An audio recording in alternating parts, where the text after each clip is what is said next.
How do you do, guys? Did a little revamping.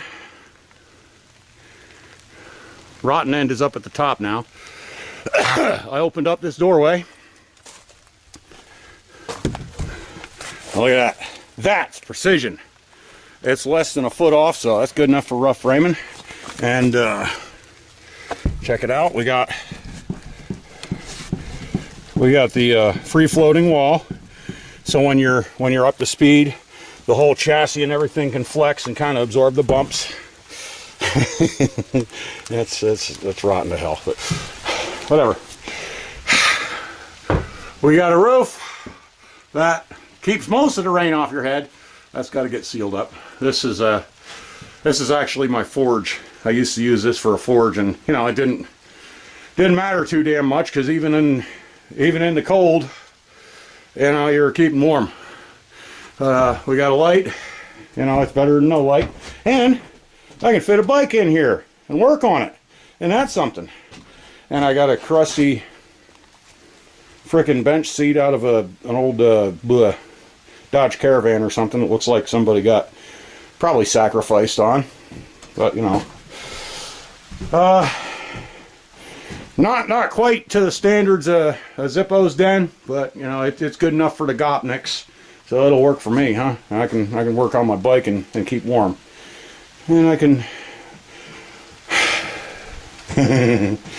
Oh man, I wanted to get something done today. I wanted to.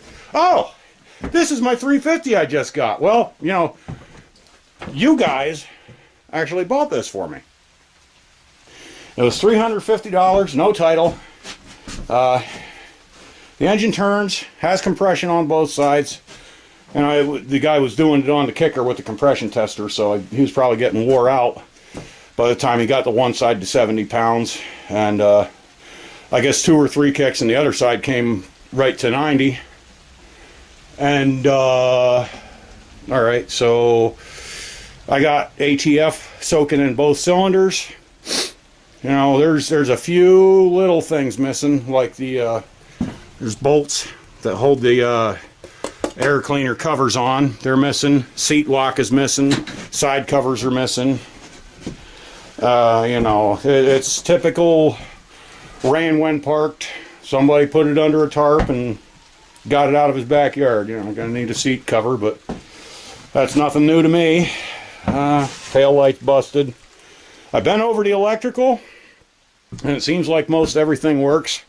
Now, correct me if I'm wrong. I think this side is your horn button. This is your starter over here. So I think you want to be hitting the starter with your left hand so you can work the throttle with your right hand. The throttles themselves move on the carb. The speedometer, or the throttle cable is seized up. Zippo, dude, you're the man. Sent me a throttle cable, sent me a manual for this bike, and it'll also cover my wife's bike. Yeah, I was gonna actually break this out and show that the electrical's working and stuff, and maybe start on it just a little bit, but you know, it's friggin' raining out and it's cold and it's just gonna get colder. And I thought, man, this building ain't doing nothing down here but holding a bunch of crap. So there was a bunch of stuff from the Beetle that came out and went into the Beetle, like the back seats and stuff. I actually just mostly installed them. You know, they're kind of setting in place, but they're in where they ought to be. And a bunch of parts from the Beetle are in there. And look at that Zippo. I got a little collection of engines starting. I got a 23D and I got a Wisconsin Robin.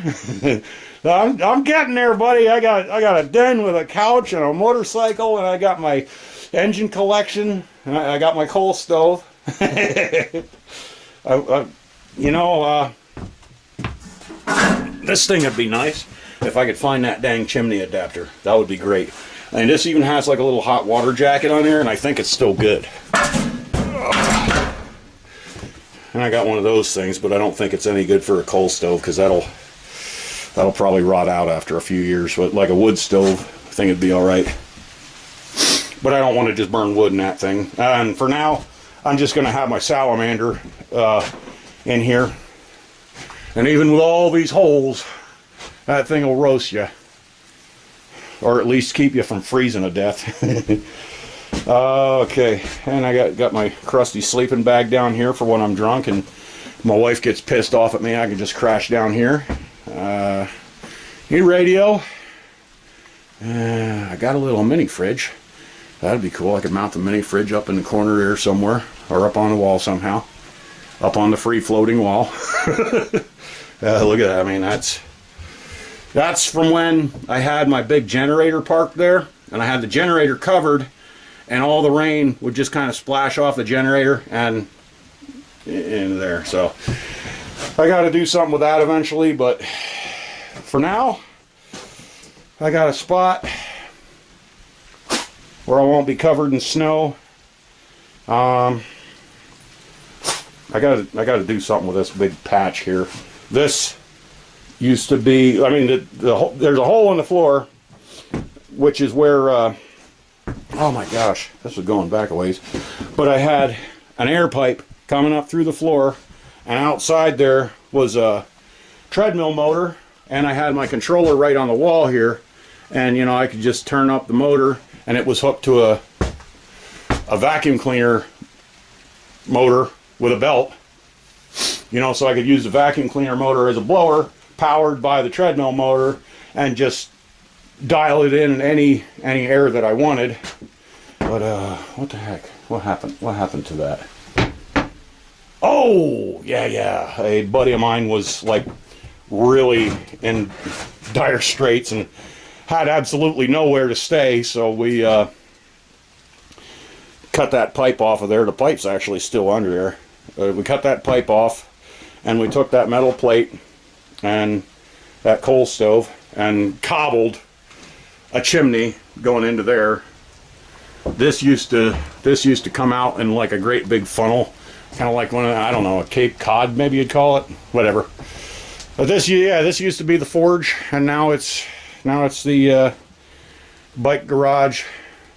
Sit and drink beer, look at the bike, and I don't know. No, I'm calling it my den. Don't call it a friggin'. I hate that term, man cave. I like den.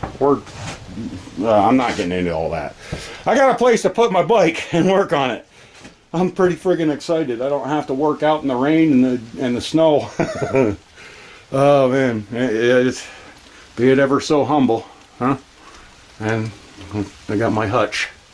I put lots and lots of miles on that thing. All kind of GT accessories, redline forks, Diacomp Bulldog brakes, GT bash guard, GT crank, and a cheapo sprocket, and this fishbone seat assembly. I love this bike.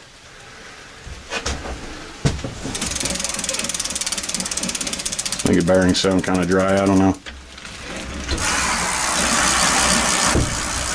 Yeah, they do sound kind of dry. A lot of miles on this thing. And I just hang it there. Maybe someday I'll get it out again, but probably not. I'm too fat and old for that. But yeah, we're coming on 9 minutes. So there you go. That's my bike. And we're going to have it running. We're going to bring it back. So I owe it to you guys. You know, you few proud and brave that actually watch my junk videos. I'm going to try to get some better light in here, or at least centralize that light so it's over the bike better. And you can see pretty good in here, can't you? Let me shut the door once. What do you think? Look all right? It's a little dark over in there, but we ain't doing much over in there. Yeah, I think that's about it. Again, thanks for the bike, guys, and I'll bring you along on the journey. Take care. Thanks for watching.